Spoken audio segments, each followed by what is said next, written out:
Live with studios in Midland and Odessa, you're watching CBS7 First Alert News at 9 on the CW West Texas. Vast experience in those types of facilities and will bring great strength to our area, and we look forward to working with them. ECISD has picked an architecture firm for its newest buildings. Plus, Midland ISD makes a decision regarding the Ranchland Hills property. These stories and more coming up in your education news on CBS 7 News at 9. Thanks for joining us for CBS 7 News on the CW, and thanks to those of you who are joining us live on our CBS 7 YouTube. I'm Lauren Munt, and we start tonight with continuing coverage. Attention aspiring criminal justice locals and Odessa College students. A high-paying career opportunity may be on the horizon. Ector County currently has a shortage of approximately 60 to 65 jailers, with the state required 48 inmate to 1 jailer ratio. In order to make sure that they are in compliance with state law and Texas jail standards, they're forced to house out many of the inmates and pay to send them to surrounding counties. In regards to efficiency, this has caused delays for the processing of inmates, which has impacted the overall productivity of the jail. We have to make sure we meet a ratio of 48 inmates to 1 jailer at all times on the floor. So with that said, we have to send some of these inmates out to guarantee that we can have that ratio in place each and every minute of each and every day, or we'll be out of compliance. This issue has now become a community effort, and Odessa College is taking charge. Odessa College plans to make this part of their dual credit program, and there's no requirement. Not only will this be a good career opportunity for high school and college students, but efforts like this will be benefit to the entire community. We can put people to work right away once they graduate from high school. So they finish the level 1 certificate, they walk away with the jailer's license, can go to work right away. We're creating the stepping stones for them to build a whole successful career in law enforcement and criminal justice. Odessa College is working to get this program up and running within the next year, and the job pays of $27.50 an hour before overtime. We're going to take a pause now and talk your weather forecast with Chief Meteorologist Tom Tieferteller. Tom. Well, a little bit of a breezy day as temperatures stayed below where they should be this time of the year. In fact, let's take a look at those high temperatures for today. We saw those right around 70 to the upper 60s out there across the area, so just a little bit below normals for this time in March. And the wind gust, they were still up there out of the northwest, up to 30 to 35 miles an hour as another weak cool front moved in across the area. We can see that current winds are trying to calm down a little bit, sustained around 10 miles an hour, with those gusts currently dropping down to a little bit across the area, nothing above 20 miles an hour. So good news there. But again, we are going to be looking at a little bit of a change in our forecast. We're going to see those temperatures drop down to some chilly conditions into the upper 30s overnight tonight. But a big warm-up looks to be on the way for the Easter weekend, and we'll talk more about that here in just a couple of minutes. Thank you, Tom. And as those temperatures get nicer, we may find ourselves craving some time out in nature.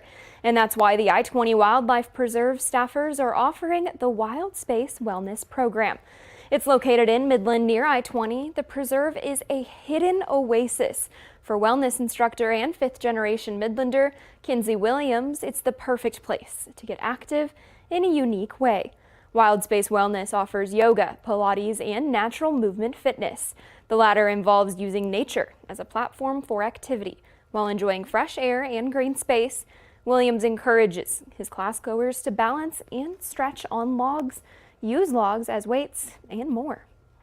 Basically, what I'm going to be teaching somebody is the ability to find fitness outside of a gym model and to be able to use nature to your advantage to be healthier and more whole. Many studies show time spent outdoors improve mental and physical health. Some research has even suggested that putting bare feet on the Earth's surface can be beneficial. If you're interested, the programs are scheduled on the I-20 Wildlife Preserve website.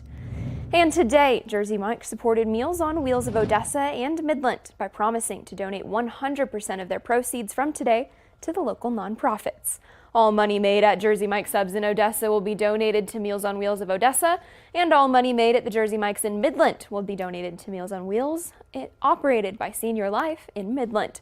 Senior Life wants to bring awareness about the issues the older members of the community face. And Meals on Wheels of Odessa plans to use the money to buy more food to help out the local community. These seniors are often overlooked. They don't have a voice. They're homebound.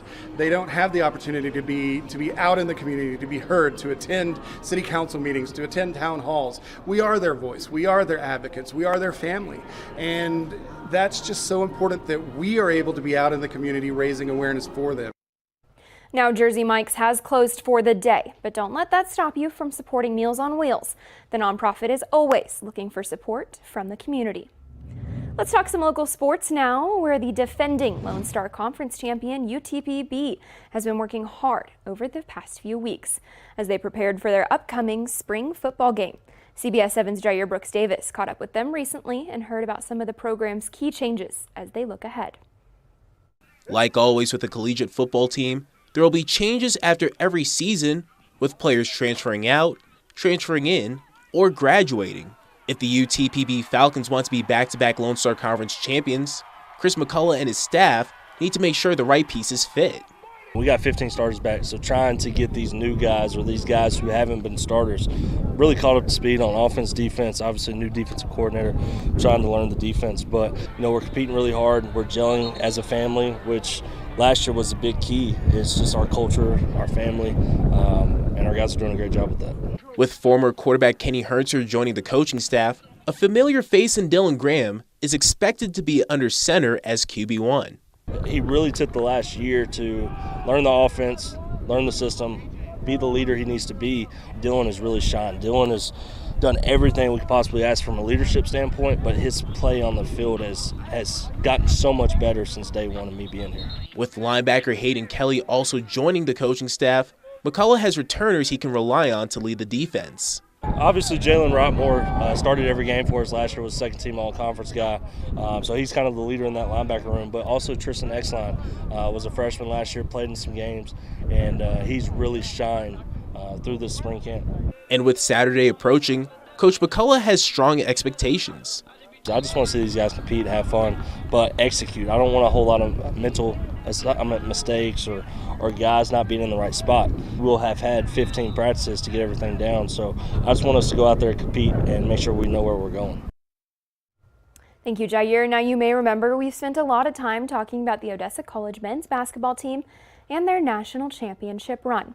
Unfortunately, tonight, that run has come to an end, with the Wranglers losing in the Elite Eight, 74-68.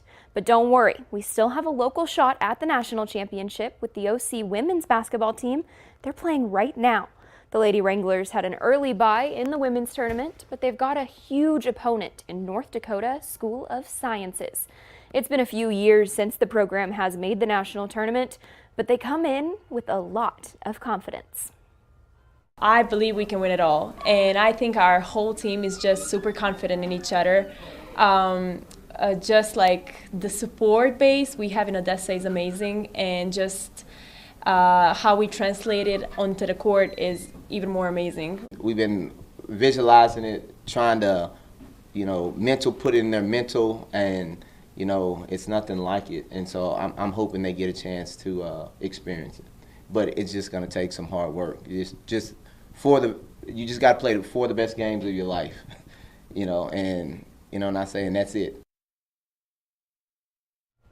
CBS7's Jair Brooks Davis will have the latest score on the Lady Wranglers game, plus highlights from the men's game, and even more First Alert sports coverage coming up on CBS7 News at 10.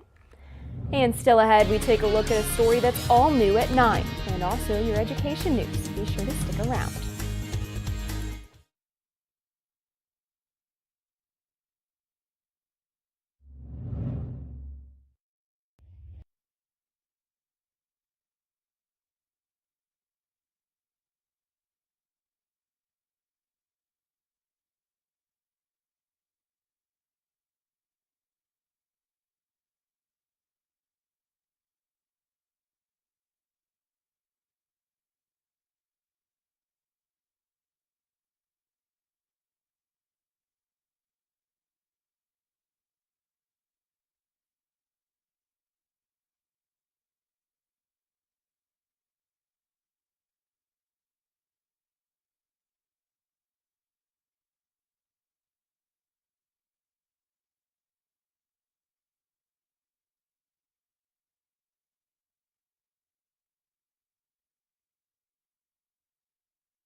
Now for a story that's all new at 9 o'clock. The Midland ISD Board of Trustees held a special meeting to discuss the Ranchland Hills Golf Club.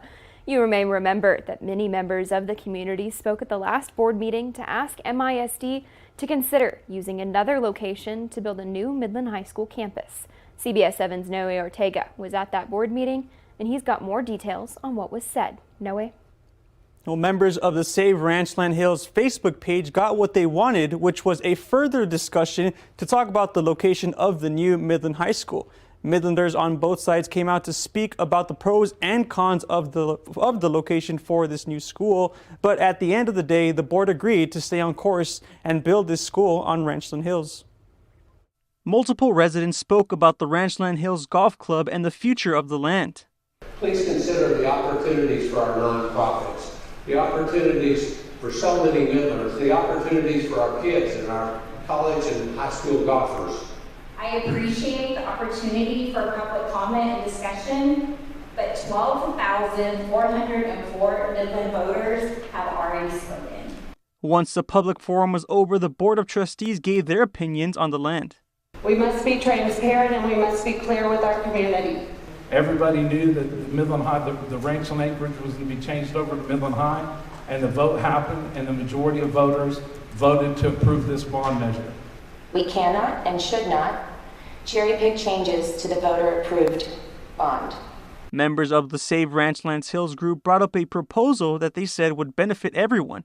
The proposed location would have been north of Loop 250 and Todd Road. However, the school district had issues with the increase in travel time for students in the south side, and that the property is currently not up for sale. My mindset is that there wasn't nothing brought to the board in between the 4-year period on having an option for us to look at. There were some options that we, as a board, as a facility committee, looked at on some options that just didn't fit. The board also says that the people voted for this and they will respect their decision. The board added that it would go against the meetings the MISD Bond Committee had for months. Some of the people in support of saving Ranchland Hills left the meeting disappointed, knowing that this 75-year-old venue will soon be gone. Obviously, we're disappointed. I know they want to improve the educational outcome, and I guess it'll be 5 or 6 years before we know that happened, but I just get the sense that what happened tonight just weakened the community. And as for what's next, well, the architectural design and site planning is underway for the new Midland High School. If you would like the full timeline of this bond, you can visit our website at CBS7.com. For CBS7 First Alert News, I'm Nora Ortega. Thank you, Noe. And continuing in your education news in Odessa, Ector County voters voted on a 3-part bond for ECISD. Only Proposition A passed the election, which included purchasing land and constructing new buildings for a career and technical education center, plus a new middle school in West Ector County. After months of planning and research, ECISD found their architects for the future of ECISD. At last night's meeting, Dr. Muri and ECISD board members chose PBK to lead the way on the new Career and Technical Education Center on the south side of Odessa and the new middle school on the west side. We've had a committee of individuals, our operations team, our maintenance team, our finance team that came together, really a cross-section of individuals within the organization to interview each of those architectural firms, hear a presentation from them, and then use a rubric to score them based upon the projects that we have. Also included in Prop A was the renovation to the Permian High School auditorium, a new transportation center, and renovations at the Permian and Odessa High JROTC facilities. For this project, ECISD chose Park Hill to make improvements to these existing buildings and the creation of a new transportation facility. And the Texas Mutual Insurance Company, the state's leading provider of workers' compensation insurance, awarded a grant to Midland College to continue funding the Midland College Risk Management Institute. Over the last 25 years, Texas Mutual has awarded $13 million in safety education scholarships, and more than 61,000 students have attended free or discounted safety and health training that's offered at various universities. The Risk Management Institute includes a variety of new courses for students at Midland College.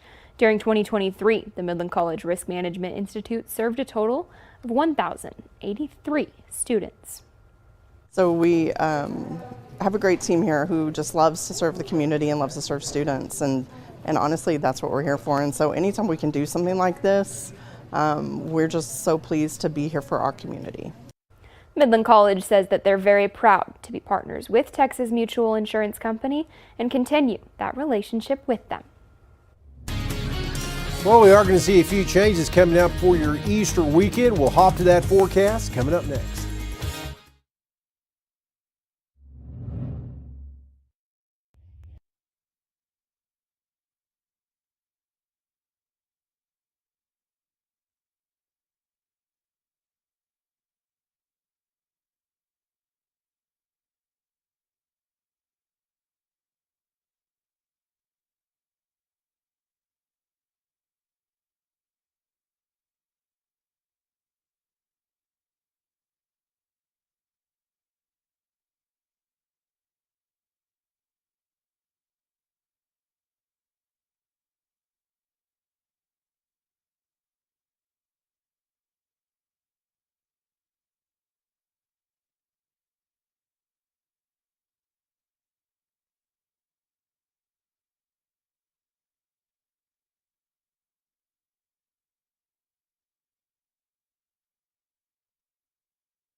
Now, from the CBS7 First Alert Weather Center, here's Chief Meteorologist Tom Tiefertiller.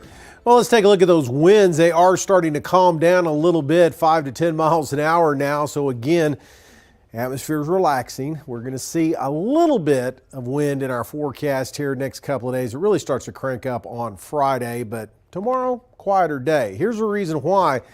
Finally getting rid of this trough of low pressures. Moving off to the east. This ridge back to our west, you can kind of see it building up right in here. That is going to provide us with a nicer day before we start to see a little bit of influence of this next storm system. It's really not going to bring a front through until the early part of next week. But in the meantime, though, we're going to see some bounce of wind in the forecast. And I think we're going to see one coming up on Friday. Overall, a dry forecast as we didn't see too much out of that disturbance that moved off to the east today. A couple of sprinkles maybe across the northeast Permian Basin. Really about it. And taking a look at your future cast, again, we are going to see, for the most part, clear skies overnight tonight in towards tomorrow. So lots of sunshine on the way for most of the day on Thursday. Maybe a couple of high clouds here and there across the mountain areas. Really about it. Moving the clock ahead towards Friday. A few more clouds start to stack up a little bit towards the morning hours on Friday. So we'll have high clouds in the forecast, a little bit of breeze coming back on Friday. Those futurecast winds, well, it's that time of the year we see a little bit of breeze. We're not going to take it out of the forecast totally. But tomorrow afternoon, a south wind on the way, gusts to around 30 miles an hour, a possibility by the afternoon hours, as it's going to be a southerly wind that's really going to warm things up a little bit more tomorrow and into Friday. We'll see even gustier winds in our forecast coming up for Friday. So for the rest of tonight, things will be quiet. We're going to see those temperatures down into the mid to lower 30s in a few spots under generally clear skies. But tomorrow, those south winds kick in across the area. Temperatures back into the mid to upper 70s, few 80s showing up out towards Pecos and Fort Stockton. So a really good way to start the Easter weekend. A little more breeze on the way and even warmer temperatures coming up on Friday into Saturday. Looks like it's going to be a little breezy for your Easter Sunday, and temperatures could be pushing 90 degrees in some locations in West Texas before we see a lot of wind with that front early part of next week. Don't look like too much away rain chances anytime soon with any of this. Just occasional breeze and warmer temperatures on the way.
The effect of the upcoming total solar eclipse, even before its arrival, is being felt far and wide. In under 2 weeks, more than 1 million people are expected to visit Texas to see it on April 8th. Those visitors are expected to boost the state's economy by more than $1 billion. Brooke Rogers checks in on businesses in the town of Red Oak and how they're bracing for the boom. The solar eclipse will cast darkness over the city of Red Oak for approximately 4 minutes and 13 seconds on April 8th.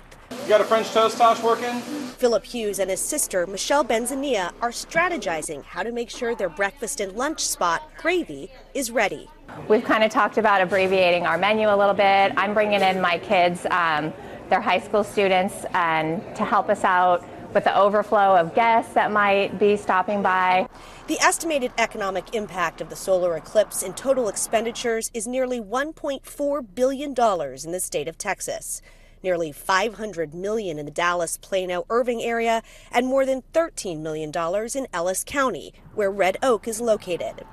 The Red Oak Area Chamber of Commerce's president and CEO says they're expecting 8 to 10 times their normal revenue. It's informing our businesses that this is such a huge event for our community because we are in such a line of the eclipse. And he says it won't just be a Monday event. This is going to be an event all the way through the weekend, even starting as early as Friday.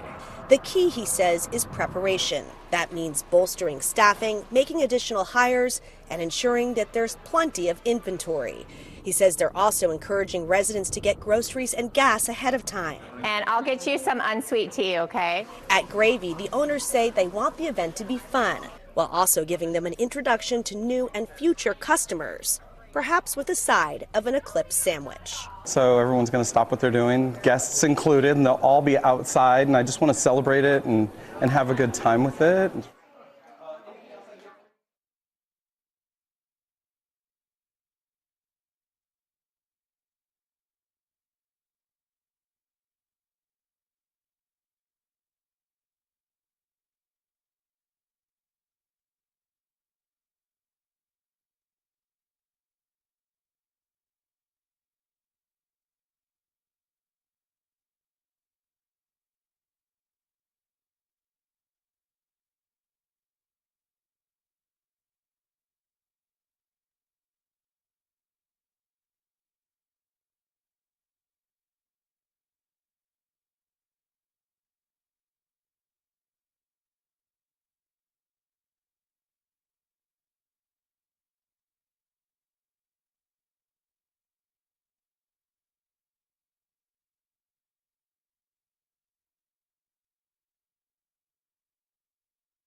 Well, we are going to be looking at a little bit of a warm-up on the way for your Easter weekend. Also keep in mind some breeze. It's good to be a little gusty coming up on Friday and again on Easter Sunday as those temperatures warm up to almost early summer levels, near 90 degrees coming up by the end of the week.